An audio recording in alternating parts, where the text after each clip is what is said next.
चमकपुर गांव में गोपाल नाम का एक लड़का रहता था। उसकी सौतेली माँ और बाप ने उसे घर से निकाल दिया था। उसकी सौतेली माँ ने सब कुछ अपने और अपने बच्चों के नाम पे कर रखा था और गोपाल को हिस्से के नाम पे 3 गायें दे रखी थी। गोपाल पढ़ा लिखा तो बहुत था, पर नौकरी ना मिलने के कारण उसने सोच लिया था कि वो अब उन तीनों गायें की खूब देख रेख करके उनसे जो दूध मिलेगा उसे बेच के अपना कारोबार चलाएगा। अब मैं बिल्कुल अकेला हो गया हूँ। गौ माता, तुम तीनों के अलावा मेरा अब कोई भी नहीं है। बस मेरा घर चलाने के लिए तुम तीनों को मेरी मदद करनी होगी। तीनों गायें बहुत ही हट्टी कट्टी और जवान थीं और रिश्ते में भी एक दूसरे की बहनें लगती थीं। चंपा, चमेली और मैना। मैना सबसे बड़ी और समझदार गाय थी।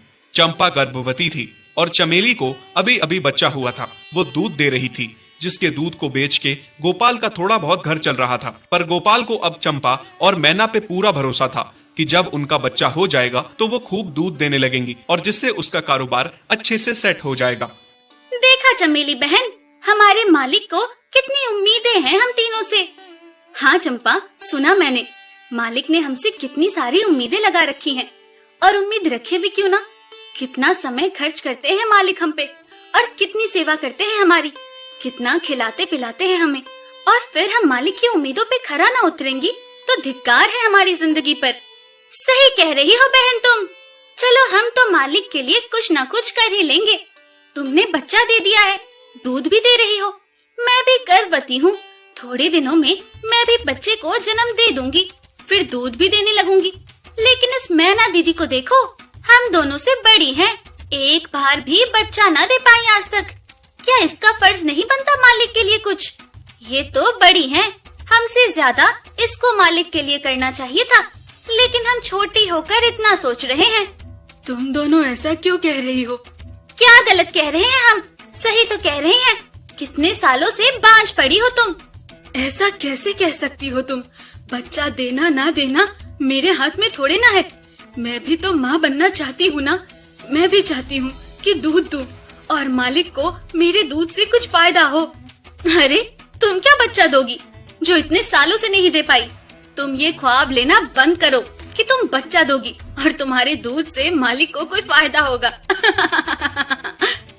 दोनों छोटी बहनें बड़ी बहन मैना की बेबसी का मजाक उड़ाती हैं और उस पे हंसती हैं। इस बात से मैना बहुत दुखी होती है और रोती है कि उसी की बहनें उसको दिलासा देने की बजाय उसे ताने मार रही हैं, उसका मजाक उड़ा रही हैं। फिर एक दिन गोपाल का पड़ोसी उससे कहता है, अरे गोपाल, तुम्हारी 2 गायें तो ठीक है, एक गाय का क्या है? उससे तुम्हें कोई फायदा नहीं है, बेच क्यों नहीं देते उसे? अरे नहीं नहीं भाई साहब, बेचना क्यों उसे? अभी बच्चा नहीं दे रही तो क्या पता कल वो बच्चा दे दे। कोई भी काम जल्दबाजी में नहीं करना चाहिए।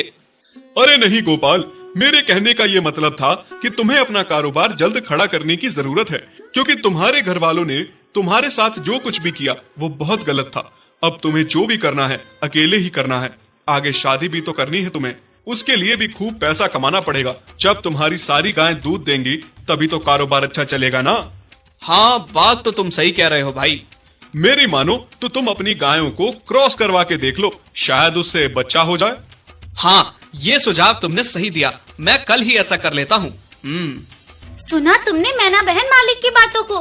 कितना परेशान है मालिक तुम्हारी वजह से। पर तुम्हें तो कोई बात कह ही नहीं सकते, झट से बुरा जो मान जाती हो तुम। मैना ये सब सुन के बहुत दुखी होती है, पर करती भी क्या, उसके हाथ में कुछ नहीं था। गोपाल ने मैना को क्रॉस करवा के भी देखा, पर उसका भी कोई फायदा नहीं हुआ। गोपाल, जो सुझाव मैंने तुम्हें दिया था, क्या वो तुमने आजमाया? हाँ भाई, वो भी करके देख लिया, पर उसका भी कोई असर ना हुआ। ये गाय किसी काम की नहीं है गोपाल, मेरी मानो तो इसे बेच दो। मैं सोच रहा हूँ एक बार फिर से क्रॉस करवा के देखता हूँ, शायद कोई बात बन जाए। देख लो, पर मुझे नहीं लगता। देखा, इन लोगों को भी पता चल गया तुम बच्चा नहीं दे सकती, तुम बांझ ही रहोगी। सही कह रही हो तुम दीदी, इतने जतन करने के बाद भी बच्चा नहीं हो रहा तो अब क्या होगा?